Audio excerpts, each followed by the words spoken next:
Welcome to the official podcast where the bombs get thrown. I'm your host, Maeshaila Bogan, and I introduce to you the Mike Bomb Podcast. This is my night, this is my pain, this is my life, this is what I was born to do. I was born to do. Every new day, every new night, every new stage, every new fight. This is what I was born to do. I was born to do.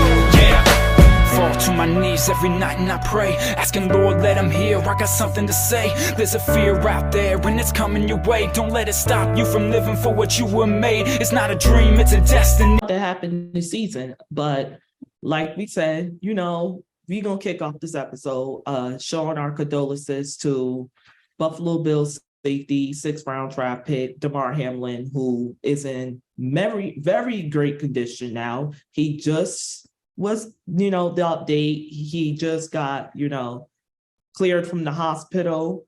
Unfortunately, he won't be continuing the season most likely, which we all understand. I'd rather miss a season than to miss another day of my life. To all of you that may not know the situation was he collapsed, unfortunately, in the second quarter, I believe, of the game was, or maybe like a little late in the first quarter. The first game started. Games get started against the Cincinnati Bengals in Cincinnati. And he unfortunately had to be given CPR because of that.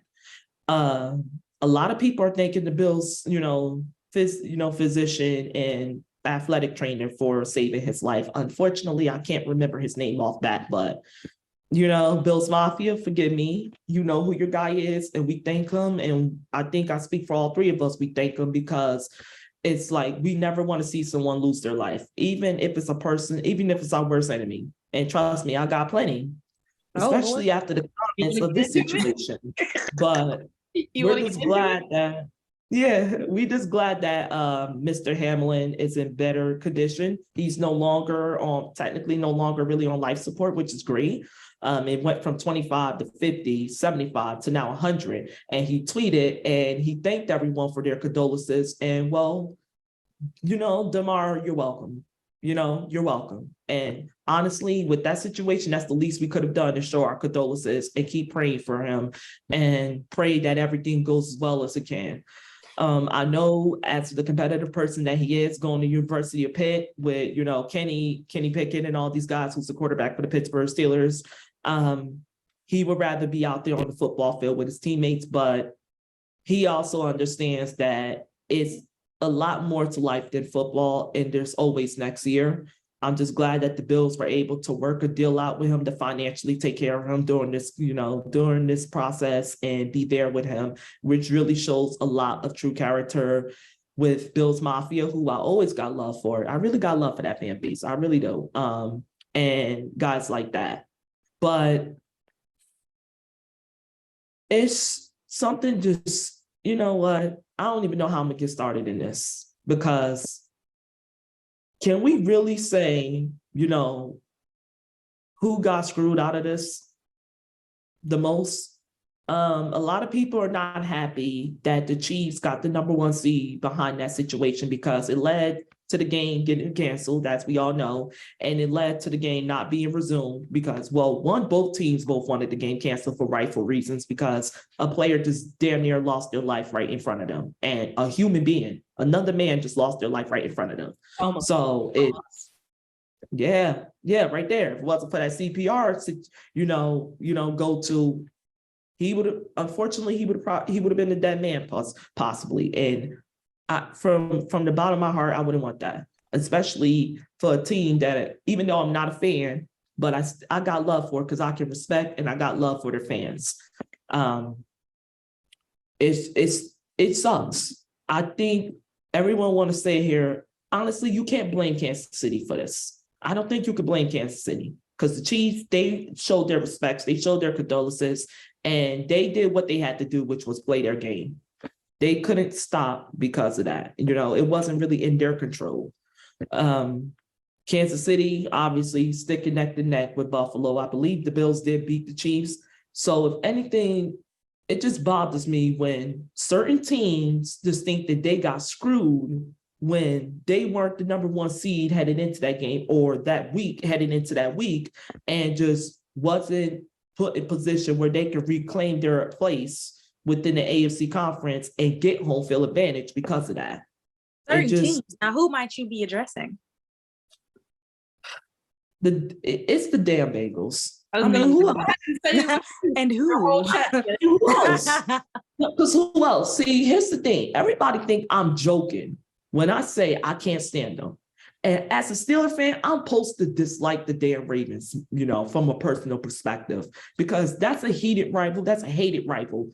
From a competitive standpoint, us and Ravens flock, we hate each other because they think they run the North. We think we run the North. They think they were the face in the team to beat an AFC North. We think differently. But both of y'all got y'all face things on. Both of y'all got y'all pictures. Oh, I didn't even know that happened. Yeah, Kaila know it happened though. But anyway, yeah, Stace, that happened. Yeah, it's back, girl. Okay. Yeah, you're back. But I just don't like how, because of that situation, they think they're entitled to practically everything. I seen tweets saying that they feel they got screwed out the number one seed. First of all, you weren't even the number one seed heading into the game. You weren't the number one seed for these past 17 to 18 damn weeks in the season. You cannot get screwed out of something that you never had. Let's get real here. You went into that game, I think a game or two behind the Bills. You did not have a better divisional record. You did not have a better conference record. So it's like, it's plain as simple as that. And honestly, I don't think the Bengals would have won that game. And the thing that just bothers me the most, you show your condolences, your players, your coaches, all of that, show your condolences. Now you want to moan and bitch because you say that you got screwed out of a seeding because if you would have not handled your business against the Ravens at home without Lamar Jackson, without Tyler Huntley, without Jacob Dobbins, without Calais Campbell, without Marcus Peters, at home with your big three receiving core, your quarterback, their offensive line, you practically would have had to do a coin flip, or I think that's exactly what it was, to see who hosts the wild card game between you and the Ravens. First of all, if you go 2-4 in the damn division, you don't deserve to be the division champions. That's number one. Number two, more importantly, you don't deserve to host the damn game at home. You don't. Let's just call it like it is. You don't. You cannot sit here and the 3-3 record against the AFC North division with 3/4 of the division is practically in a reload and a rebuilding phase is not impressive for a superior team either. And we're going to get a little into that when we talk about the wild card matchups. But let's not act like you were not just handed and gifted, wrapped up in all in a freaking bow, the AFC North title behind another player losing their life, and you guys, Roger Goodell and the rest of the commission, not, agreeing to not resume the competition or the game between you and the Bills. If anything, which was the right decision. It was the right decision. I'm not going against that. I'm going against the right decision, but it took them too long to fucking get there. It was. I think they should have, you knew what you was doing. You should have already came out and said it.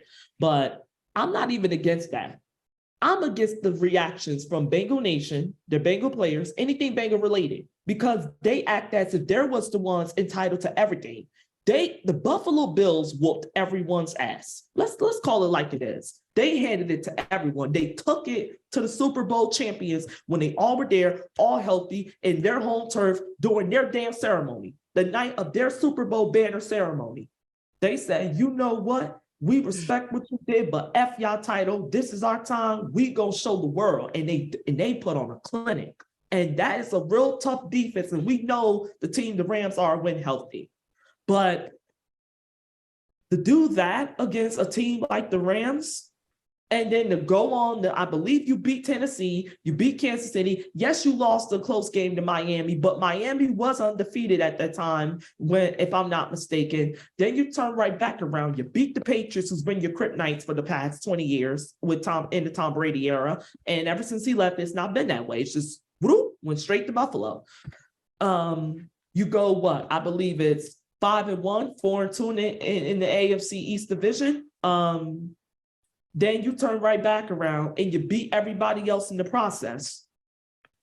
They're the ones who got screwed, because the reason why, if my information is correct, that they beat the Chiefs is to prevent having to go through Arrowhead to get to the promised land, as known as the Super Bowl.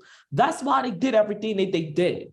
And they, unfortunately, was not the number 1 seed heading into that game with Cincinnati, because they did not play yet, number 1. And the Chiefs did, I believe, beat the Broncos. So that gave the Chiefs the edge. And then they weren't, and then the Bengals and the Bills were unfortunate, that they couldn't finish the game because of the Damar Hamlin situation, where he nearly lost his life on the football field. Now you got their fans out here on Twitter. And that's why I just recently made the tweet that, if,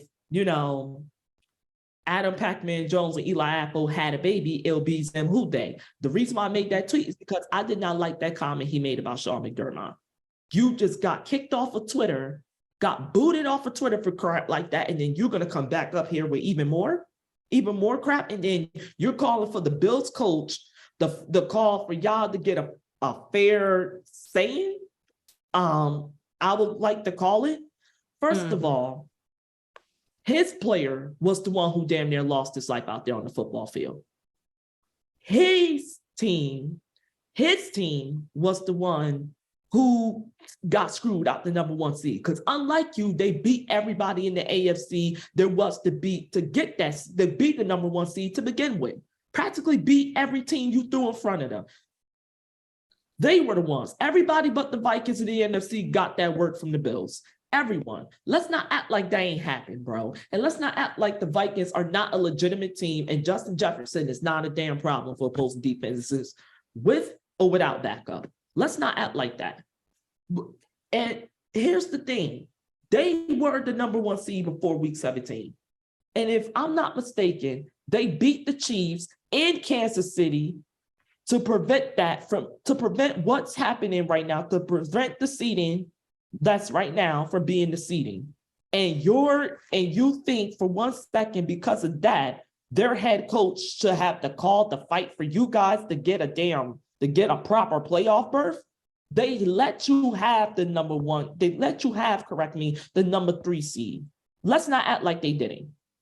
They let you have the AFC North title as a reward. Only thing you had to do was handle your business against the Baltimore Ravens, and you'll be good.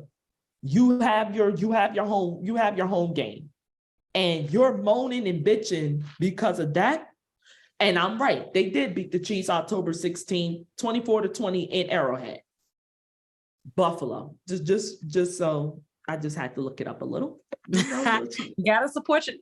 Hey, fact checking. That's what we're about. I did what I had to do. But come on, man. They beat everybody to prevent this. This is why they did what they had to do in Kansas City, because they knew 9 times out of 10, it was either going to be us or it's going to be Patrick Mahomes and the Travis Kelce show, which it is right now in Kansas City, because they got home field advantage. And Chiefs Kingdom, I love y'all, and I really love your players. I am not, and I respect the hell out of you. I am not knocking you in no way. And I'm not saying you did not earn that number 1 seed. I'm not saying that. I would not say that. I would not take nothing away from the Chiefs, because like I said, this is not their fault. They were not one of the 2 teams that game was determined between. They were not, there to prevent the situation. They had no say, had no reason to really have any say, because it really had nothing to do with you from a competitive standpoint. But from a personal standpoint, this is another NFL player, another NFL team, so we definitely understand. But the thing that bothers me about the damn Bengals and their fans, they think they're entitled to something because of that. You got handed the AFC North title. You got handed the opportunity to handle your business. And you're mad because of a damn coin flip that would have happened if you would have lost the game that you had no damn business losing to with the Baltimore Ravens, without Lamar Jackson, without Tyler Huntley, without Calais Campbell, without Marcus Peters, without Mark Andrews playing. Really? You're upset about that. And you're supposed to be a team of supremacy? You just got handed a home game. You didn't. Your record did not say number one seed. It did not say that. And then you got people like Zim Houday. I'm gonna air his ass out. Zim Houday out here talking as if you deserve that seed. And I know a real close friend of mine who's a Bills fan.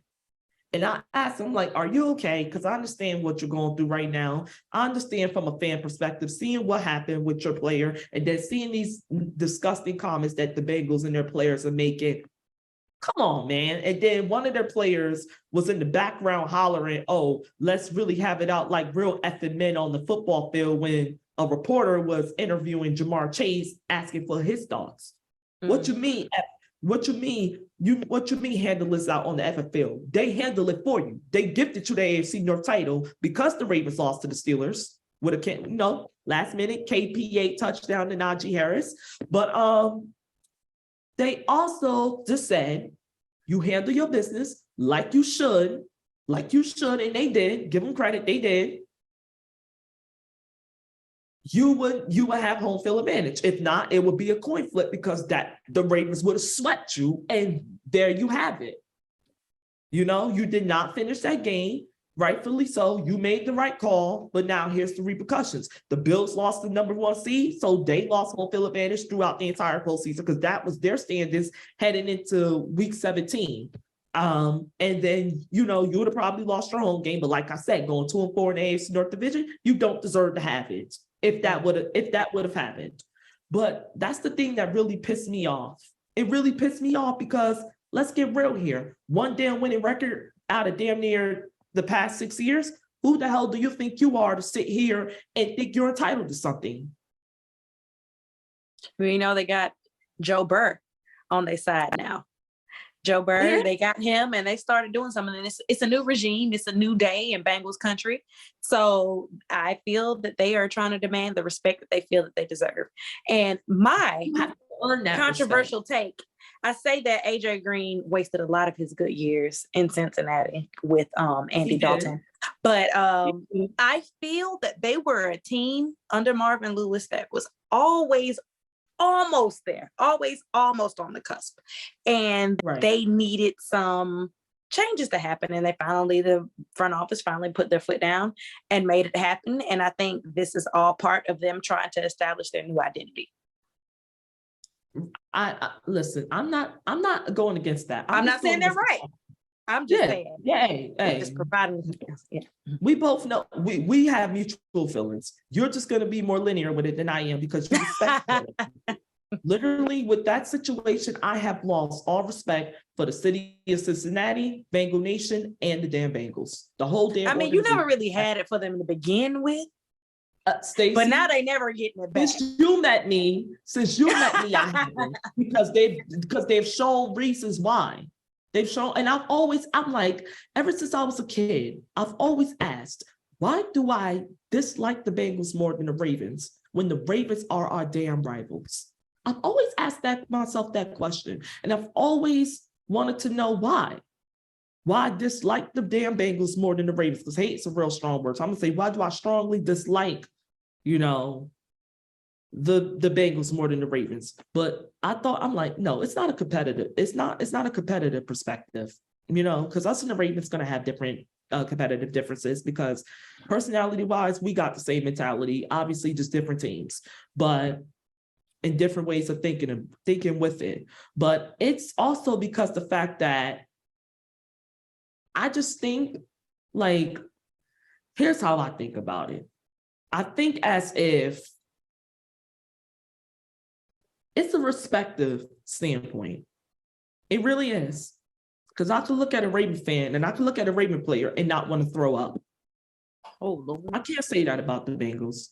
I can even look at Browns fans and Browns players and not want to throw up. And I got more respect for Cleveland than I do for Cincinnati.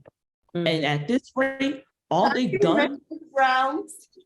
Listen, all they've done, because see, Browns fans can stand 10 toes down. Browns fans hold their team accountable when it's time. You have to remember that this is a Jacoby Brissett standing count. That's all. That's all. That was it. That's all I got. I forgot about that one. I forgot about that. Listen.